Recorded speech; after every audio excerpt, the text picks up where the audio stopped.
You're tuned in to Huntsville Insider.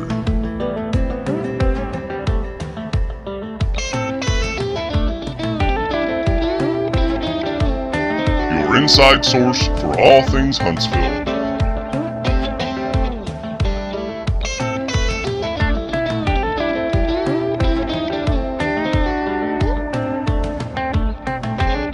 And now, here's Mike and Will. I'm sitting here with Reggie, my pop buddy, Jordan, and the amazing, as always, William Grice. We are sitting here today talking to some really very interesting guys. I'm going to pass this thing over to Will because he's got a little more seat time with you two, and we're just going to jump right into it. Let's get it. Yeah, absolutely. So I met Reggie and Jordan coming out of the Trump rally. And so I missed because I walked out just a few minutes early to make the trek back up here. Will was smart and Ubered, but I don't have a brain between my ears, evidently. And I missed out on meeting you gentlemen. I do regret that. Yeah, and so no, it's good meeting you here, man. It's good meeting you here right now. Students at Oakwood University, and we got to talk a little bit. They have a perspective that I would say is somewhat messy, in that it doesn't necessarily fit into any box that you could think of, which I think is awesome. And wanted our listeners to be able to hear that perspective on the podcast this week right after the rally. So you're sitting in your dorm room, I guess, at Oakwood, and you just decide, hey, we're going to go hear Trump. Yes. So at late in the evening, most likely like our president, I had the idea. I saw on social media that he was coming to Huntsville, so I said, let's set up mass text and see how many people I can get to come with me. Because, there was a student that actually kicked out of the rally when he came, I think, to Huntsville last year. Okay. And actually, I even tried to get him to come, just to sit, just to observe, but he didn't want to come, and, some people dropped out and decided not to come. And it being an HBCU, a historically black institution, and not a lot of black kids wanted to go. No. Yeah. But I walked into the caf, and boom, right into my boy, and we're like, let's go see Trump. Oh, My golf buddy, like, let's go. And had another great experience on it.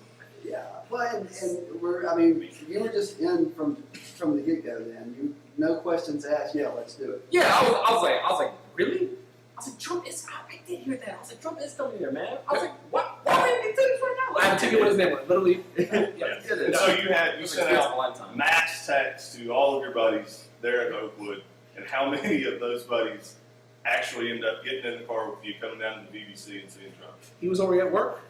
I drove by myself. Everyone, immediately, no text. Yeah. Why would I go? No. And, I was like, guys, come on, let's go. This would be fun. Yeah. But, I think it was a special event where it just, us two. Right. Meant to be. Yeah, meant to be. And, with all the stuff that's been in the news lately, comments, different things, it's somewhat, at least in my lifetime, this is probably a time where there's more racial animosity than I've ever seen. Oh man, don't preach. I'm 32, so I missed a lot.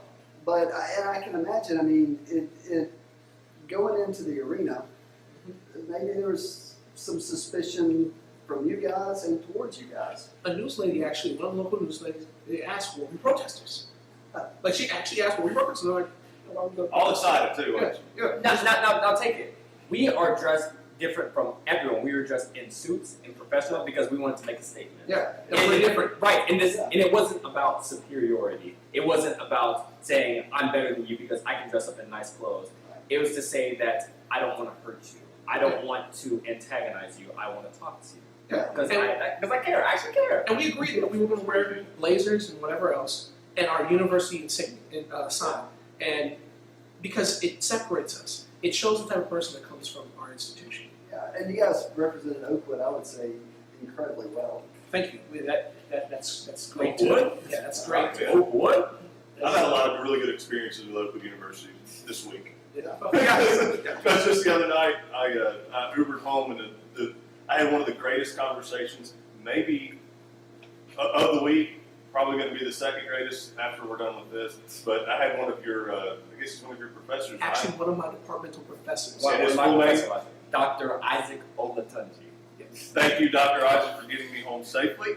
Great conversation that we had. I mean, it was nothing Make but sure you tell me this. smiles, laughter. When we got home, it was hilarious. But yeah, so it is a small world.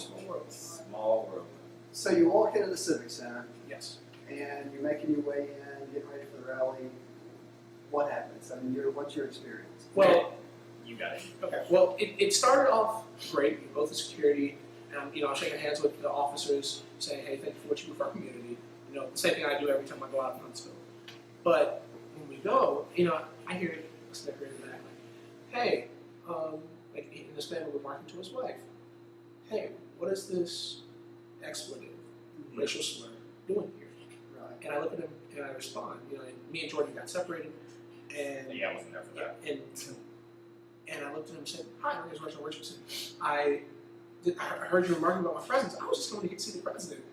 The egg on that man's face. Just to be, when you combat that hurtful word with love, love does actually trump hate. It's true. It does. People don't understand that. And I mean, did you share that with anybody? I mean, what was the reaction? I told people at my university about the experience, and some of the young people said, "Oh, I would have fought, I would have gone off, I would have hit him, I would have kicked up, but then I wouldn't have been able to have an opportunity with you guys. I wouldn't be able to just have, and I would have lost who I was. I would have lost the fact that I pride myself on being consistent, and I would have lost that consistency, and I would have lost my credibility, and then what I would have had would have been nothing." Absolutely. It's really honestly amazing because we live, as I was telling you earlier, we live in a world where you either have to be on one side or you're the other. Mm-hmm. On one side or the other, and there's no in between. There's no in between. So our presence there, we wanted to demonstrate that there is an in between. There is Absolutely. a middle ground. We can have an intelligent conversation and actually laugh and hug each other afterwards. Because Absolutely. now, Reggie, you were telling me, like, I guess in a trolling type way, maybe Yes. you were actually quite an advocate. I'm a for- troll, and it's going to be great, and I appreciate you guys because I'm not a Donald Trump supporter. Never have been, never will be. But I am a troll, and so when I came to That's actually no. Wait, sorry. This is a disclaimer. We are not Trump supporters. not a troll, Not a Trump You do. supporter. This is a disclaimer. yes, and Just for the record. and so being a troll, I love Stephen Colbert. So growing up, I watched him on the Daily. Colbert Report. Yes, Started on the Daily Show. yeah, and then Colbert Report, and so that was the comedy I grew up on. So I love political satire. So I was like, you know what? New school, new me. Let's be a troll. And so I trolled, and I committed to the character. And so now this year, Brave, man. yeah, and I did. At HBCU. Yeah, At HBCU, not Lakeland. not even a Christian HBCU. Campaigning and saying, Trump, Trump. And there was parts of me, my integrity says, give the president a shot because I love the presidency, and it's the same thing I would expect if it wasn't Trump. Yeah. Like the hashtag not my president that's going on around right now, that eats me up, especially coming from the same people who said, oh, give Obama a shot. African Americans are using that hashtag of Trump when people of non-African American heritage use that about Obama, and that's disrespectful. And so for me, I'm going to lean into this troll thing. And so, yeah, I didn't vote for Trump. I'm an independent. So, and so it's fine. To your point that you're saying right now, we're seeing a lot of this stuff in the NFL as well. So you have people when Tim Tebow was in the Come on now. NFL, he would sit and kneel and pray. Yes, Christians, come on now. This stuff, he got really attacked for standing up for his beliefs. Yes. And now you have guys that are kneeling for the national anthem that are being praised and for they're standing up for their the beliefs. same thing. And Exactly. In God we trust. but the funny part all is that kind of stuff. the conversation, the reason why people are kneeling, it's not because of, the flag. It's not about the flag. It's about racial inequality. That we have a history that we saw in the speech that he delivered to the country and to the Vagabond, that the president deems those people expletive. SOBs. Yes, SOBs. SOBs. And we immediately said, that's going to be a problem. I was like, And my to see chest! and to see it today. You had that wincing. Yeah, I was like, I apologize to the little girl behind yeah, there's a little girl behind us. I was like, oh man. And so you know, Earmuffs. we sat, yes, we need to bring earmuffs, cover your ears.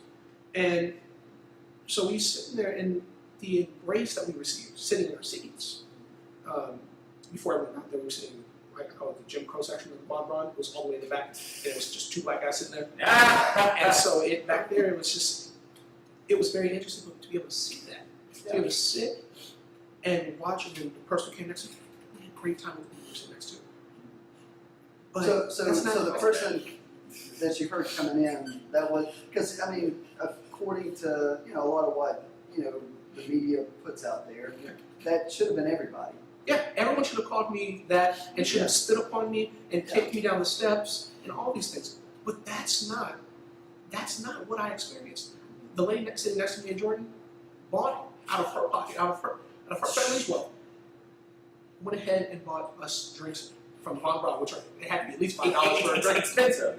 It's no one buys it. airport prices. Yeah, airport prices. Yes. And she just offered it. Jordan didn't even want something. I didn't want and take it. The Von Braun was packed to the brim. Oh, like, yes. People all over. So they were sitting around for a good minute. Stayed there and brought it back to us, and we just talked and dialogued. And I realized, It puts life into perspective. yeah, it changed this whole experience for us. Yeah. Which was very, very humbling and very impactful. So So where are you guys from originally? I'm going to get back to this, Yeah, but I really want to know. I mean, what? So you go first, Rich. So what brought you to this city first? okay, so Oakwood University being an HBCU, Yes. being a Seventh-day Adventist university, that's the religion affiliation I'm actually studying to be a pastor at Oakwood. Okay. And so I was born and raised in Chicago, Illinois. And with that, I went to church at the Seventh-day Adventist Church down the street from President Rockman's home. So and down the street from Operation Push, and family friend with Jesse Jackson. I've been blessed with an opportunity to be amongst some of these great people. And so growing up, being in Chicago, wow, that's one person's perspective on what the South Side of Chicago is like. But and then we get relocated to Oregon. So I live in probably the second coolest state in the world, Oregon, in the capital city. That's the coolest. Yeah, it's definitely interesting and probably the most progressive. Yeah, coolest as in cold. No, Cool no, as in cool. hey, this is Cool. This is cool. Chicago Okay. is cool. It's cold. It's pretty cool. But yeah, so and then to be relocated, and then I went to a university there and transferred down to Oakwood. In Huntsville, man, it's almost like a second home. I actually talked about retiring here. Really? Like I've already said. It's a popular opinion, man. Yeah, We especially speak for to so Oakwood. many people, and they Yeah, come in it's and they actually a lot. say, I came in here in the mid '80s, and I told my wife, with being military, coming to the arsenal, something. I told my wife whenever we retired, we were moving back to Huntsville, Alabama. Yeah, it's actually not that bad of a place. Yeah. I really thought so. So what brought you here, Jordan? Oh, I'm actually originally from Georgia, Savannah, Georgia. Okay. So Well, yeah, but I say no, Or Buzz. no. Georgia State. None of that. None of that. You don't have any of that. Right. Yes. But no, I'm actually from Savannah, Georgia, Yeah. or the area, and I, to be honest, my religious faith. My parents told me, "You're going to Oakwood, or we're not paying for your college." I was like, "Well, now narrows it down." Well, I guess I'm going to Oakwood University. I'm an ambassador. That's right, man. I'm an ambassador. That's awesome. So senior year, I decided to study, the religious denomination that we come from, Seventh-day Adventists, you either are three things. You're either going to religion, you go into medicine, Yep. or you go into education. Ben Carson. Yes. Right. Ben Carson is a 7, But you don't want to. We don't rock. You don't mention that's a trigger. Yes. That's a No. trigger. Yes. So Flipping tables right. here. Yes. Yeah. right. Talk about that. Though. Exactly. And so when growing up, when I was exposed to that, I was like, I really never liked those things. I really never was into those things, especially the medical aspect, because So Jordan, what you're saying, you don't like healing people. You don't Yeah. like teaching people. I'm just a sadist. And you don't. I'm just a sadist. Mercy. But no, and then I took economics. Okay. My senior year, I was like, I'm doing this for the rest of my life. I was like, this is it. And I became a marketer. And this was a blatant opportunity, this specifically, this Trump, to experience a different type of connection Because when you market to people, you don't market to just one crowd. Right. So it's like it's gaining insight to these types of crowds. Like is what fuels me and what it makes me want to reach out and help people. Because unlike all the other social affiliations like Black Lives Matter, gender, LGBTQ community, am I saying that right? Yes. There's a few more layers. There's a few more. The feminist community. Unlike all of that, when you're a Christian, it's all those other social affiliations are about self-empowerment, but Christianity, it's about becoming selfless. There's some powerful words there, Jordan. That's wonderful. Absolutely, man. You practice that. I really did. That's amazing. Because I'm sorry, man. You're I really. This show is all about you two. That's coming from a non-theology major. Yeah, I'm not a theology man. You would expect that from an Yeah. Oakwoodite pastor, but no, that's coming from The marketing guy. Yeah, the marketing guy. Right, and that's why I like helping people make the right decisions. I like showing people what's real and what's not. Like becoming a Christian means becoming selfless, becoming something greater than yourself. Because all the other social affiliations is about self-empowerment. Yeah, us, go us. Look at me, pay Look attention to at me. my opinion is on one. Right, and not to say that what they stand for is wrong. That's absolutely not what I'm saying. That's not what we're saying. Exactly, that's absolutely not. But when you're a Christian, you puts life into perspective, and it nails you to the ground, saying you're not the most important thing in the universe. And I think it and I said this to you guys earlier. It really is whether it be black supremacy, white supremacy, feministic supremacy. I'm coining no term. I'm sorry. You got it. Whatever your agreement, it really when you're a Christian, when you have something greater than yourself, it's not your other supremacy. It's Christ's supremacy. Christ's supremacy. These are for you. Yeah, and so that's what governs us. That's why we were able to go to a Trump rally and people ask why are you must have felt uncomfortable. I was like, I love you guys. And I don't know if I said this already. I'm surprised. I'm a big guy. So 6'5", yeah, 250-ish plus would be humble. It's a big man. Yeah, big man. So why would I be afraid, especially when I have angel armies behind? Yeah. Amen. So you're in Huntsville from Chicago via Portland, Yes. and Whoa, Chicago, I forgot. Every time I meet someone from Chicago, Yes. best pizza Absolutely. that you found here Here. that is close to Chicago. Now the craziest thing, Will and I have a mutual friend, they said it was some sort of frozen pizza that you can find at Kroger is the best that he's found. And it's deep dish, Chicago style. Or is it just regular? I don't know. I'll have to ask. Now, I will say, and this is not a plug, and I'm not even going to say anything, but there's a place in Atlanta that is the closest place logistically to Huntsville. Yeah, okay. It's not a plug. It's not a plug. I'm dead. It's in Atlanta.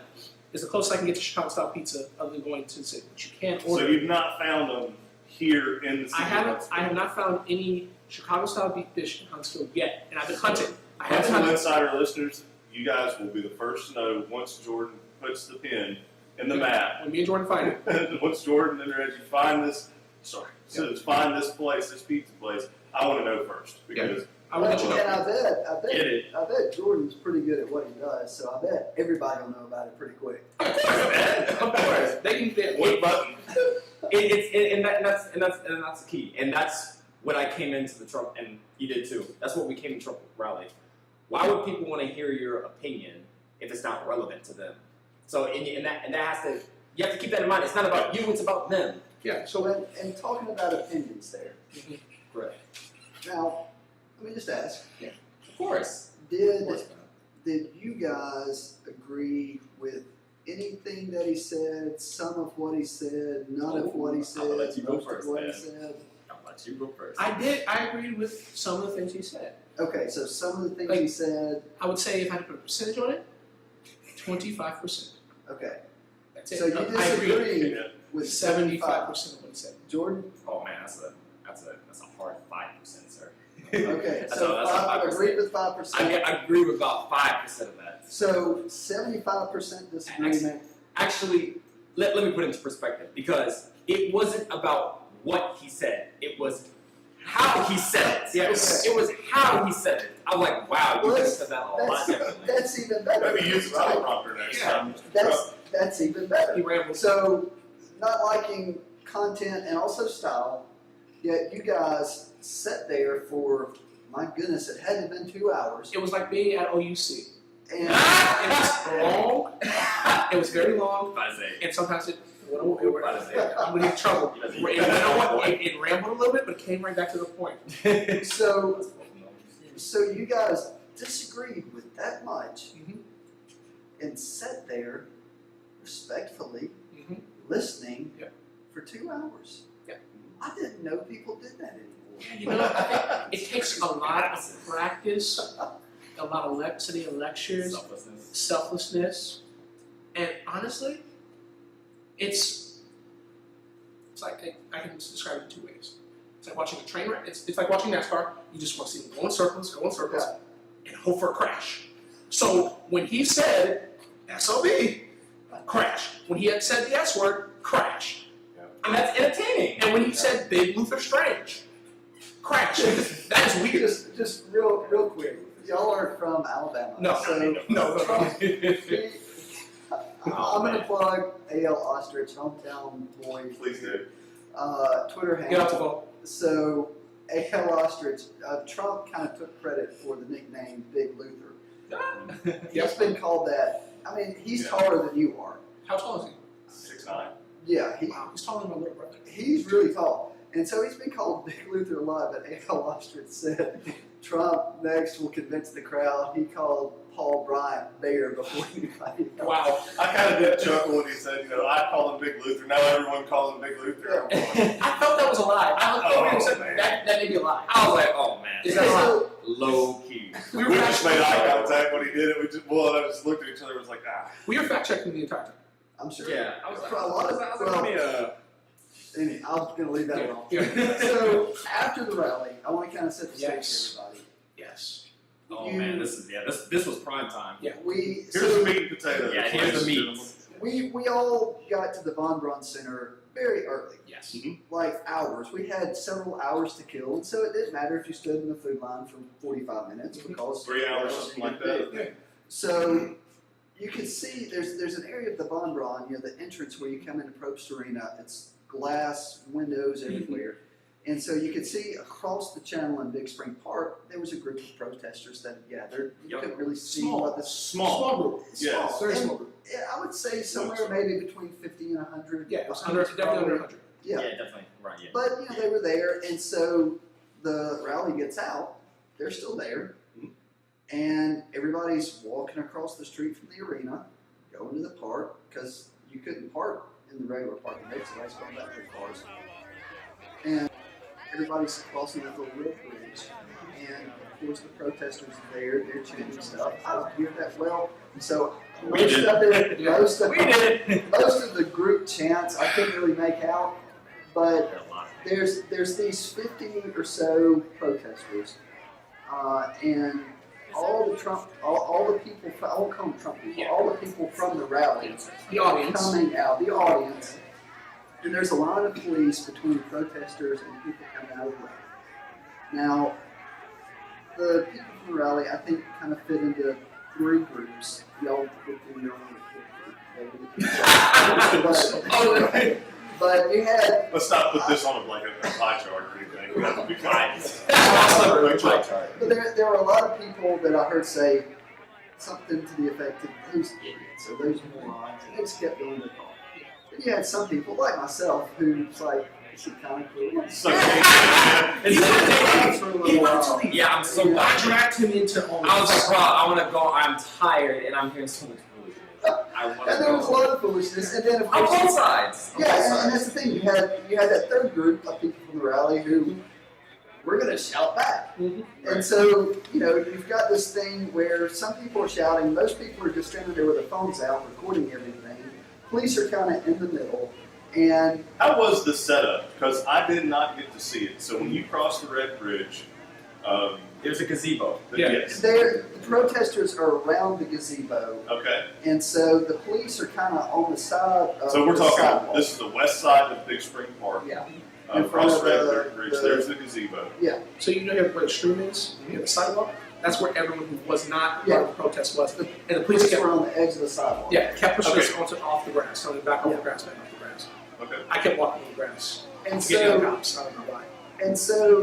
this was the moment when I was like, we've got to have these guys on the podcast. Is, you know, Reggie, I heard you say something to the effect of, man, we need a fish and loaves kind of miracle here. Yep. And because, I mean, you've got these two groups, two opposing groups, and they're yelling at each other, and your mind is, how can we bring everybody together? In Christ we have unity, and that's the thing that I've learned through my studies. But also, Trump said several times in his speech, God. And if he truly believed, and I challenge people to believe, and I believe, if you believe it and you say it, then let's own it and let's talk about it. Yeah. So I said to Secret Service, if you just say one thing to the president, Oakwood University, and they're probably not happy to say this, but let's have him come talk to African American students. Let's have a dialogue. And the sad thing is, I don't think Trump can walk in our university and we can have a civilized conversation. And that makes me very sad. And that's big. Very sad. That's a very good point. But when we're there and sitting there, I told the guy who had a flag and called me a black guy. And I don't know. Let's set it up real quick. So, like I said, you guys are standing here. You went to the rally. You're not Trump supporters. Y'all are standing as close as you can to the police, like without getting tased in the middle. Again, black men standing next to police. What bravery! What bravery! What were we smoking? Nothing. Nothing. But and you were saying earlier, I mean, you'll just, go up to cops on the street when you're downtown here in Huntsville. Thank you. My friends don't like it. They think they don't work for me. You thank the cops there, at the rally, and so and my point was, you're trying to be in the middle Yes, in the middle. of these two groups, and your mind is unity, and you had a couple of people, at least that I heard, and I didn't stick around much longer, but there was an African American guy with a huge American flag, and then I also heard. And then Bible. Well, and that was the thing is, there were two attacks that they hurled at you guys. One was kind of a racial thing, but then they also started questioning your Christianity. To be honest, I was more mad that he was not that he was. I was more upset that he was not that he was like insulting me. I wasn't very upset about that. I was more upset that this is the representation people get of Christians. Because he was holding a Bible and claiming God. I was like, this is not Christianity. And another thing, he claimed to be a Christian, but when he wanted to talk, if he would have just looked at my shirt, he would have saw an insignia that represents Christ. My university seal, a place that endorses God, and Huntsville having two HBCUs, odds are it's either one or the other, or you may just be from Huntsville. But he didn't even want to talk to me. He didn't want to even have a dialogue. And I was telling y'all earlier when we were talking, I mean, I grew up in Alabama. I've heard a lot of racial slurs. And I don't want to repeat what he said, but I was taken aback. Like, I actually never heard that. Like, Forrest Gump could have been standing, it reminded me of that movie, like that scene from the movie about, the front porch and stuff. Rainbow, Alabama. And I was... Yeah, and see. So who did that come from? The slur or what? The slur. The slur came from the slur after during the protest came from an African American man, and it was a garbage animal. You can figure that out. There you go. We'll read between the lines on that one. Yeah. And he was angry. Yeah, he was furious, and he called. He said that I was Uncle Tom. But he was calling us all kinds of things. And take it. We were not shouting with the Trump supporters. We were trying to talk to our classmates. Trying to talk to our classmates. We were there, and we were just standing and observing. And also, we were talking to the Trump supporters. And that brings I was me. ministered to You them. guys were you blessed a baby. Yes, Please get that. And I guess that would be a perfect way to kind of explain that. So, at the point that says that to me, I have two reactions. Like, dude, have a conversation with me. Let's talk. He walks away. And I look at the guy sitting next to me, and I'm like, dude, what can you do? I'm trying to have, if you want a conversation with me, whatever. And he had his son next to him. And I said, young man, you will be the difference in our country. You will make the change. And you know what? And that goes to King's dream. The change is going to be with children. And it says in the Bible that children will be the ones who carry it out to the end. If you're not like a child, you won't make it into the kingdom. And so I look at this one and say, if you keep God first, and if you keep love first in your heart, you will do something amazing. And Dad's a Christian, and cool.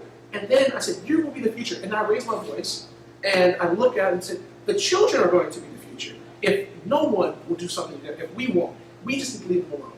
And then a lady comes from behind and says, no, this kid will be the future. A little 4-year-old, he had to be at least 4 years old. On the back of his parents. I looked and said, son, you're going to be the future. And I talked to him, and I said, I said some positive things, I said some blessings into this kid's life. And I asked them, can I pray for you? Can I pray for you in a prayer of dedication over you and your family and this kid?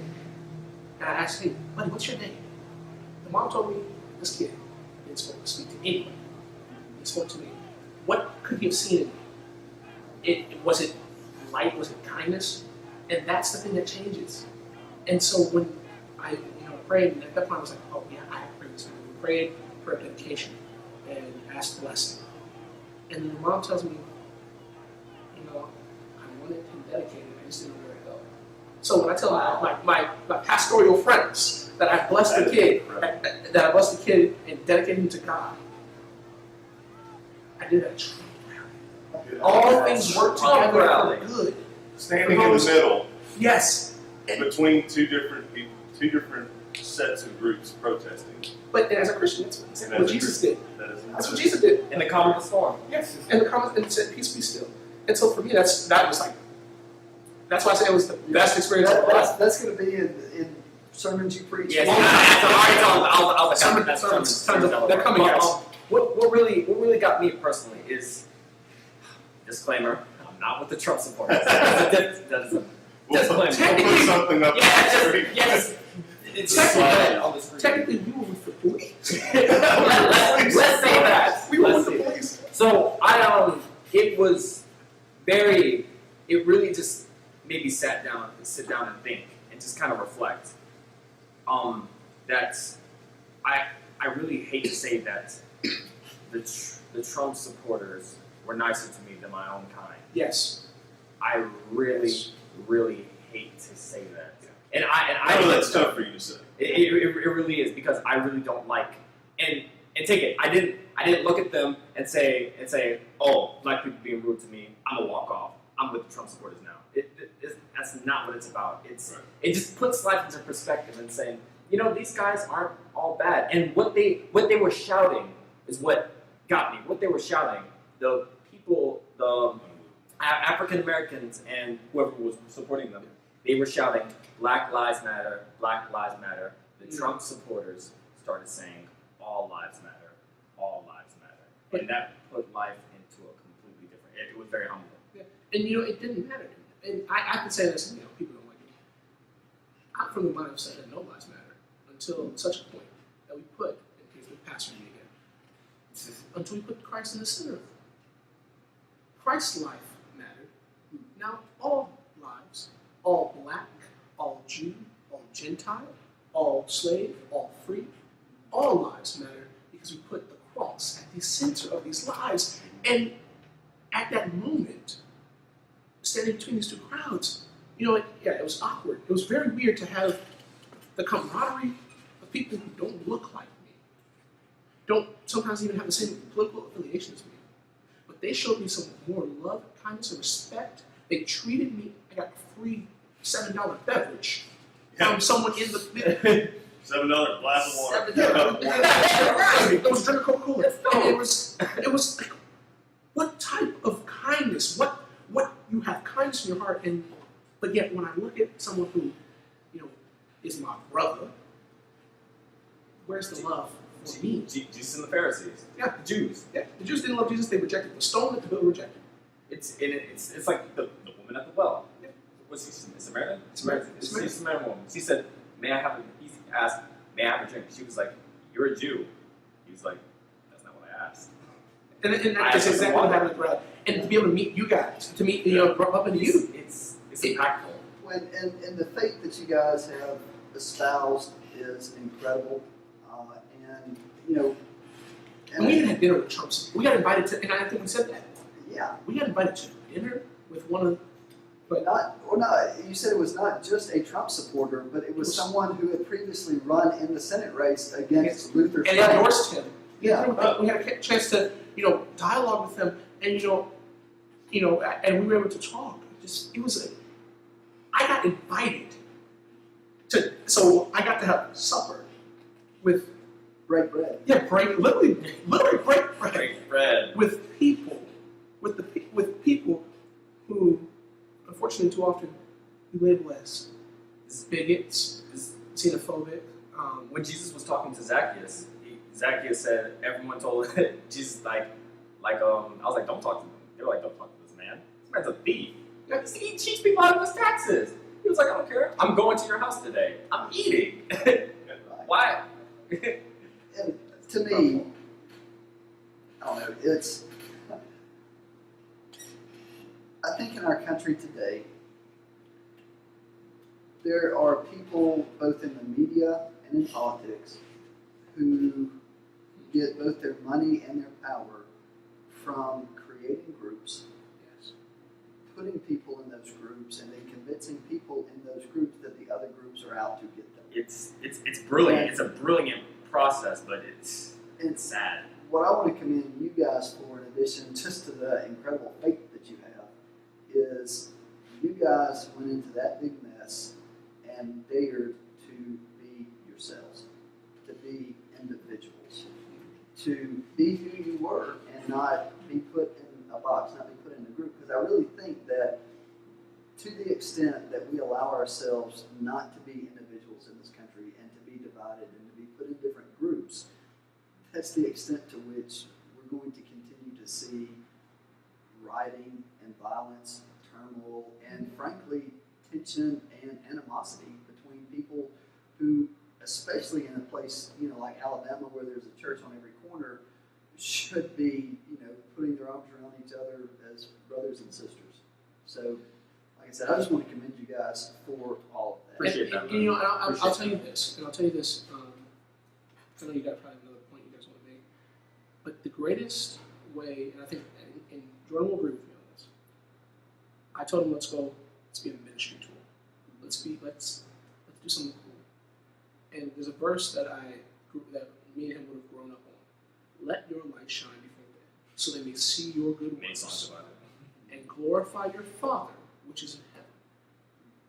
If we would have gone and been protesters, if we would have gone and made it clear we disagreed, we wouldn't have been able to be here on the podcast with you. We would have not had dinner with the people we did. I would have not been able to talk to a guy holding a Confederate flag and explain to him why that's hurtful to some African Americans. I wouldn't have been able to explain why all lives matter isn't the way you respond to Black Lives Matter.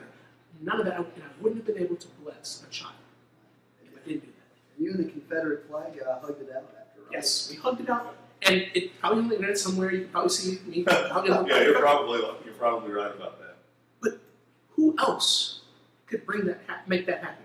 If we didn't come with the mindset of togetherness, unity, it would have gone this way. And you know what? I found a podcast that I'm going to subscribe to and listen to all the episodes. Awesome. And so one of the things that we look at too is, I think everybody's heard this saying, just because you have an opinion doesn't make it right. And that speaks a ton of volume. Right? And so before we go, do you have anything else to add real quick? Just on that, I was going to say, well, I say real quick. Looking at some of the things going on in colleges today, I solidified my beliefs by sitting down and talking with people with whom I disagree.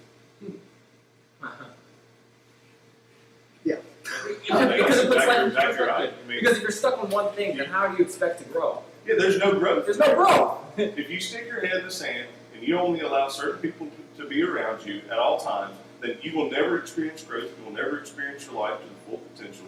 And with you gentlemen getting out in this community and hugging it out, as you said, and you're making people think is what you're doing. And I commend you for it. That's all I said. I was just like, you for once just stop listening to what other people are saying and think for yourself. Just turn on CNN and Fox News. Yeah. And Put Facebook down for a day. Go out and walk in the park and do something nice for someone. You never know what you do is how it's going to affect someone in their life. That simple gesture that you made, blessing that child, you could have changed someone in that audience's life. You could have, and you probably did. And I pray that's what happened. But Huntsville is a city that I've come to love. And the thing is, why not? I spend most of my time here. Why not make it greater than the way I found it? Yeah, no, probably heard me. So what you're saying, folks, is that if you go out into the world, try and change something for the better, and so you leave it just a little bit better than the way you found it, right? Yeah, that's sad. And could you dare to say, if everyone in this country, even farther than Huntsville, if we went ahead and went out, and next week is actually Agape Day, which is a holiday in Huntsville that is led predominantly through Oakwood University, and it's where we go out and do service. I didn't even know how seamless that was. When you go out there, maybe just maybe, to vote the president, we can make Huntsville great again. We can make America great again when we do our part and not the government. But in all this, it's so important to understand, to be empathetic, and to understand because people get so caught up in themselves, they forget why they're here. That's why I look at these social movements. I was like, y'all are forgetting what you're standing for. It's like y'all don't want superiority. Y'all don't want to be better. Y'all want unity. But it's just you're not understanding your audience. So it's division. It's division. So me and Reggie had to go and be different and say, it's and put ourselves in danger. Let's be clear. Yes. There could have been danger. Yeah, I wore a blazer and I knew I could handle it if it got something thrown. Like it could have gone bad. It really could have. And you have to be selfless, and that's where that selflessness comes into play. You have to understand people and meet people where they are, not above. Meet people where they are, and not yell at them and say you're ignorant. You don't know what you're talking about. Guys, we greatly appreciate you sitting down. We're out of time. Real quick, Reggie, how can people find you on Twitter? So if anyone wanted to find me on Twitter, my name, real simple, the Coaching Theo, and if really simple, it's ReggieRichJr. Reggie Rich Jr. Follow me on Twitter. Have a dialogue with me, and you can see more about it. And please hit me up on Instagram or Twitter. Mostly on Instagram, though. I deeply appreciate it. It's very simple. It's Calm Down Jordan. Wow. On Instagram and Twitter. Calm Down Jordan. So before we close everything down, you had mentioned right before we sat down that you were interested in starting a podcast as well, or already had one. I had one, stopped it, and I'm going to probably do one with the United Student Movement on Oakwood campus. Sniff, sniff. Does anybody else smell a joint venture podcast when we sit down with you guys again? Huntsville Insider goes to Oakwood. Oh my God. I like that. We'll set the equipment up, and we will have a dialogue, and we will learn. We will do that. We will. Absolutely. That's So amazing. I cannot thank you two enough. This has been, I have not smiled this much in a very long time. And it's an eye-opening experience. We love meeting people from the city. Guys, that's what we promised you is with Huntsville Insider, it's going to be your inside source to all things Huntsville. These guys are Huntsvillians now. We thank you for coming out. We thank you for sitting down with Will and I. We also want to give a big thank you to Salty Nut Brewery for letting us come and take over the tap room again. As you can't really hear anything in the background because they have shut the place down around us. And so we're going to get out of here. Again, thanks for tuning in to Huntsville Insider, your inside source for all things Huntsville. Thanks, guys.